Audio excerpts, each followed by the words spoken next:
আমি তো আর জানতাম না যে ভাইরাল কি এর কয়। আমি তো আর জানতাম না যে ভাইরাল কি এর কয়। ভাইরাল হইলে ক্যারম হইব, এইটা জানলে কি আর ক্যামেরার সামনে আমি আইতাম?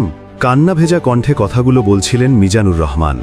যে মানবতা আর আস্থার ওপর ভর করে তিনি গড়ে তুলেছিলেন তার স্বপ্নের ভ্রাম্যমান হোটেল, সেই আস্থা আর স্বপ্নই আজ সামাজিক যোগাযোগ মাধ্যমের ভাইরাল ঝড়ে দুমড়ে মুচড়ে যাওয়ার পথে।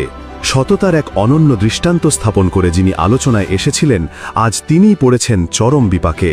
ঢাকার আগারগাঁওতে পথের ধারে মিজানুর রহমানের এই হোটেলটি ছিল এক ব্যতিক্রমী উদ্যোগ। এখানে কোনো কর্মচারী নেই কোনো ক্যাশিয়ার।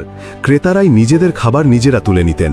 খাওয়া শেষে বিল মেটানোর জন্য রাখা ছিল একটি বাক্স, যেখানে প্রত্যেকে নিজের বিবেক অনুযায়ী টাকা রেখে যেতেন। গরুর মাংস 100 টাকা, মুরগি 80 টাকা, মাছ 60 টাকা, সবজি ডিম 60 টাকা, আর শুধু সবজি 40 টাকায় আনলিমিটেড ভাত।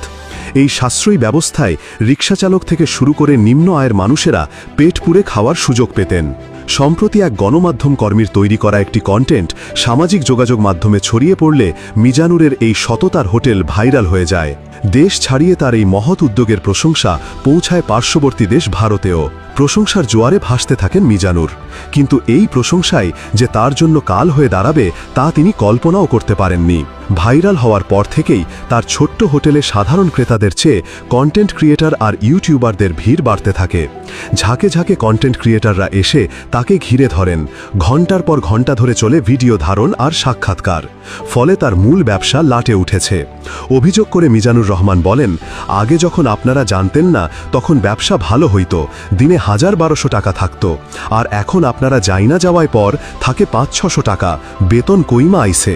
বিপত্তি শুধু এখানেই শেষ নয়।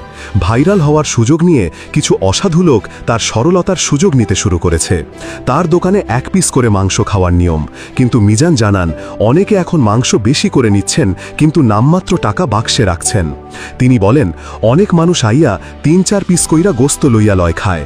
আমি বলতে পারি না, 10 কেজি দোস্ত পাক কইরা থুইছি, ডিব্বার ভিতরে দেখা যায় মাত্র 1000 টাকা। ভাত কিন্তু তেমন খায় না। এই ভাইরাল বিড়ম্বনা এখন তার অস্তিত্বের সংকট হয়ে দাঁড়িয়েছে।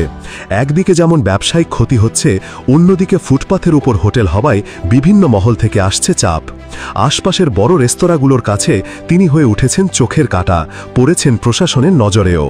এদিকে গত সোমবার ফেসবুকে ছড়িয়ে পড়ে মিজানের হোটেলটি ভেঙে দিয়েছে প্রশাসন, কিন্তু জানা যায় সেটি ছিল কেবলই গুজব। এসব গুজব ছড়িয়ে কী লাভ, প্রশ্ন মিজানের। সবচেয়ে হতাশাজনক ব্যাপার হলো, কিছু কন্টেন্ট ক্রিয়েটর তাকে কৃত্রিমভাবে আবেগঘন সাক্ষাৎকার দেওয়ার জন্য অর্থের প্রলোভনও দেখাচ্ছেন। মিজানুর বলেন, অনেক মিডিয়া আমার হাতে 1000 টাকা দিয়া হেগোর কথা মতো কইতে কয়, আমি এইডির ধারে নাই। 200-300 টাকা খুশি মাইন্না দিতে চায়। আমি কই, না ভাই, আমি তো কারোতে আল্লাহর ওয়াস্তে চাই না। যে মানুষটি সততা দিয়ে মানুষের মন জয় করতে চেয়েছিলেন, আজ তিনি অসৎ মানুষের ভিড়ে অসহায়।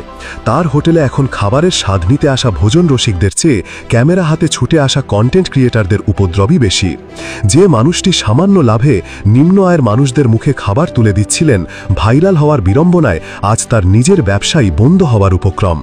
মিজানুরের এই গল্পটি সামাজিক যোগাযোগ মাধ্যমের নিষ্ঠুর বাস্তবতার এক করুণ প্রতিচ্ছবি হয়ে উঠেছে, যেখানে একটি মহৎ উদ্যোগও ভাইরাল সংস্কৃতির আগ্রাসনে বিলীন